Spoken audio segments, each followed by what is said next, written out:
Now, based on the knowledge of percentages you have acquired so far, how fast can you find out what is this fraction equivalent to in terms of percentages?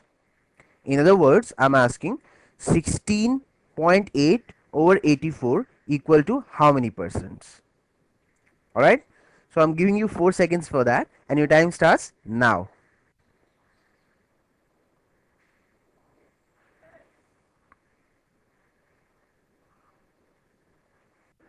Your time is up. The correct answer is 20%. Could you get that right? As you know, the usual way of converting any fraction into percentage is to multiply it with 100. Now just simplify it. First try to get rid of this decimal. So I multiply numerator by 10 and this decimal goes off. I also have to multiply the denominator by 10, isn't it? Because the rule says if you multiply numerator and denominator by the same number, it does not make any difference. So now just simply cancel out the common terms. So this first I would like to cancel this 0 here. Now 2 4 times is 8, 2 2 times is 4, 2 8 times is 16, 2 4 times is 8. Now you can easily spot the relationship. So you can just cancel out and write 2 here, isn't? If you can't spot that, then you can simplify it even further to get to that 2. Alright, now 2 10 times is 20, so the answer is 20%. This method is very good, but the only problem is that it's difficult to do mentally with this method because too many steps are involved. So now let's look at the faster way of doing it. The faster way of finding the percentage equivalent of a fraction is that you look at the denominator and you ask yourself what percentage of this denominator is this numerator, isn't it? So you know that 10% would be 8.4, but this is more than that, so you know that the answer here is more than 10%. How much more? Let's take 20%. So double of 8.4 would be 16.8, and voila, we have the right answer. So the answer here is 20%. Are you getting the point?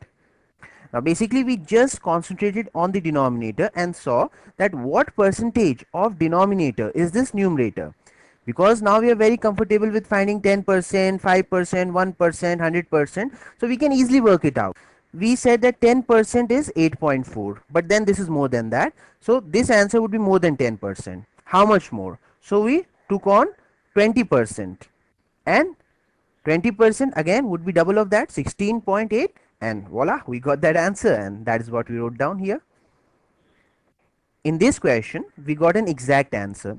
In other questions we may not be able to get the exact answer, but one thing is for sure, that in no time, using the quick approximation method, you can always get closer to the answer, and you can get closer and closer to and closer. It's absolutely dependent on you.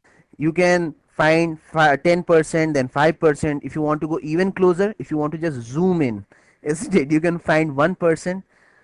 It's absolutely your choice. How accurate you want the answer to be, you can determine that. At a glance, you can immediately come up with an answer, which is not possible in the usual way of doing it.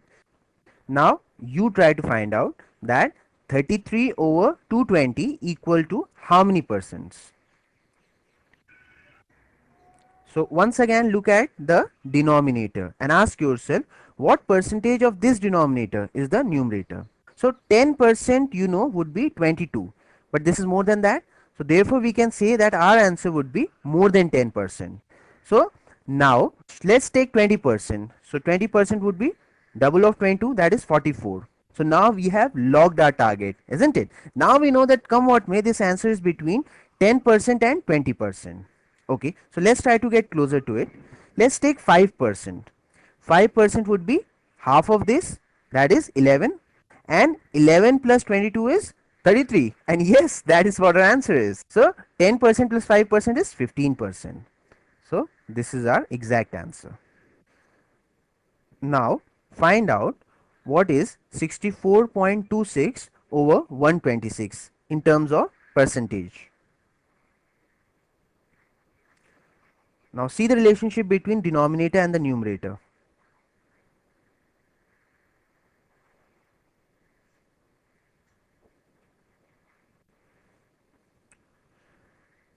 Right. By now, you must have spotted that the numerator is almost half of the denominator, isn't it? 50% of 126 is 63, and the numerator is just more than that. So what we can immediately conclude from that is that our answer would be just more than 50%. All right. But now you would say no, I would like more accurate answer. I'll say no problem. Your wish is my command. So what do?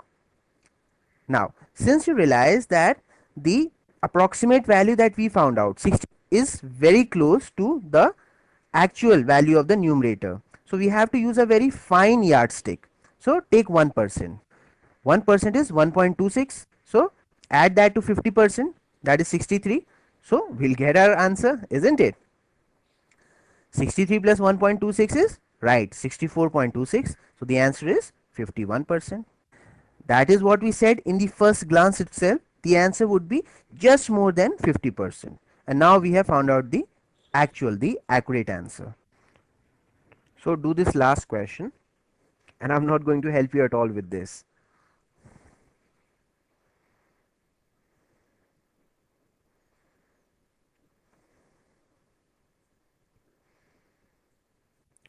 Now you must have spotted by now that the numerator is very close to the denominator. So if this thing is 100%, this would be just less than 100%. So again you have to use that fine yardstick. Alright. So let's find 1%. 1% would be 5.2. Now just roughly subtract 5.2 from 520. So our answer would be around 515. Now 515 is more than that. So we know that we have to go even down. So let's take 2%. 2% would be 10.4, twice of that. So subtracting 10.4 from 520 would give us this exact answer, isn't it? 509.6. Thus our answer is 100 minus 2%, that is 98%. So now I'm sure you can calculate the fraction equivalent of any percentage. So suppose if you get 509.6 marks out of the total marks of 520, then you know that you got 98% in your math exam, and that is a good score.